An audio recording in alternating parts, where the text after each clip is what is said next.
Moving on, French forces continue to fight Islamist extremists in West Africa. And according to the country's defense minister earlier this month, these troops put away more than 50 jihadists in a recent operation in Mali. Now, over the past days, more jihadists have been targeted. And for more on this story, I'd like to bring in Wassim Nasr. He's our terrorism expert here on France 24. Wassim, it's wonderful to have you with us to shed more light on this story.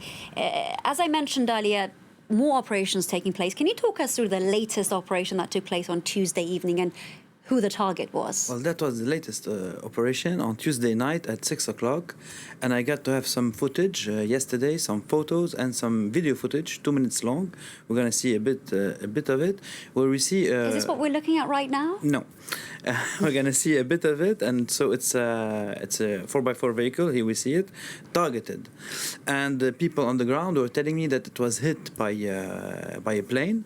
But actually, our confrère journalist Jean-Marc Tanguy knew that it was a special operations forces on the ground.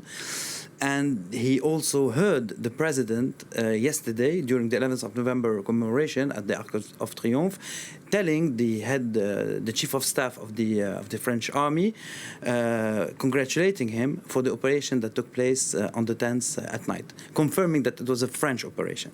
So people on the ground saying that a high-value target was aimed at, and it was Colonel Ba Ag Moussa, a former Malian colonel, very close to Iyad Ghali, the head of JNIM, which is Akim, Al-Qaeda in the Islamic Maghreb in this region.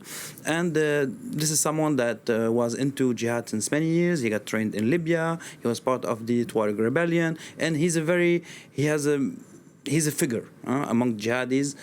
He's a veteran of jihad in this region. People think that he was the second of Iyad Ghali, but that's not true. The second of Iyad Ghali, we see him here.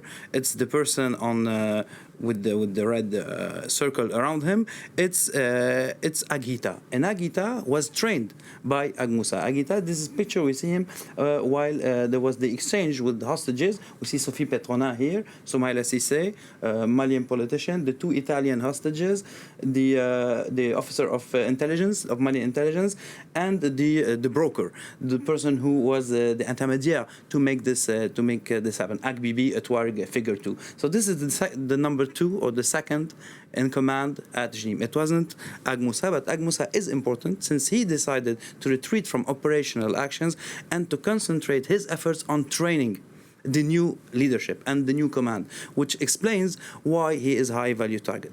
But till now, the French État-Major, the staff, didn't confirm that he was killed.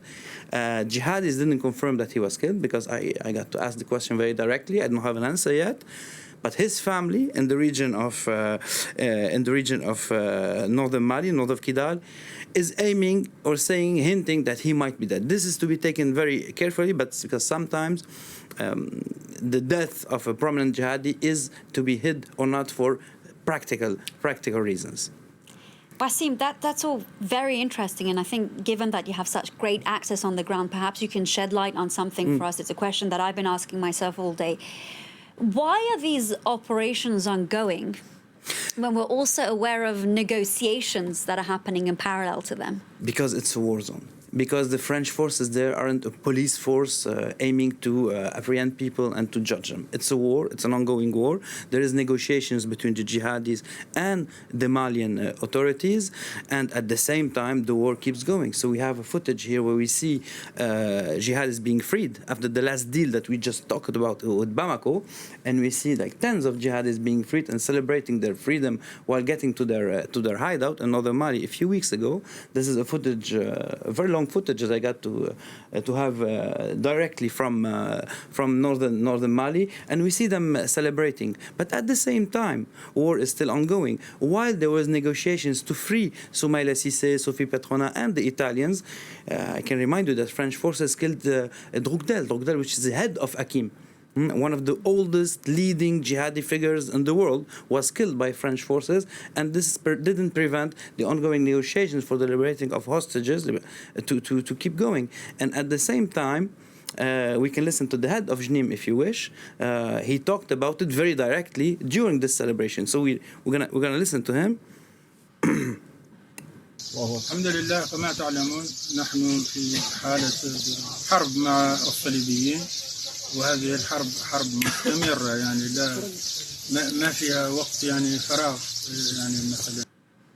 So he says this clearly. It was days after the liberation and days after people were saying, yes, we are happy this liberation happened. It might lead to peace in northern Mali. We are maybe even hours after the liberation. Instead, the war is ongoing with the Crusaders, meaning France, and our fighters that just got freed will join their fighting positions. He didn't even say they're gonna stay in retreat or anything else. And at the same time, the French forces kept targeting jihadi figures. We just talked about more than 50 killed in the region of the three borders region. So figures from the Islamic State, jihadists from the Islamic State, but also from Al-Qaeda, to which belongs Iyad Ghali finally. And at the same time too, Bamako and the Malian forces kept fighting the jihadists, and the jihadists kept attacking them. So it's like what's happening in Afghanistan, for example. We have negotiations, but the war is still ongoing. It doesn't mean there will be peace tomorrow. Wassim Nasr, thank you so much for sharing those insights and, of course, the very rare footage, video footage, sharing that with our viewers. Thank you for being with us.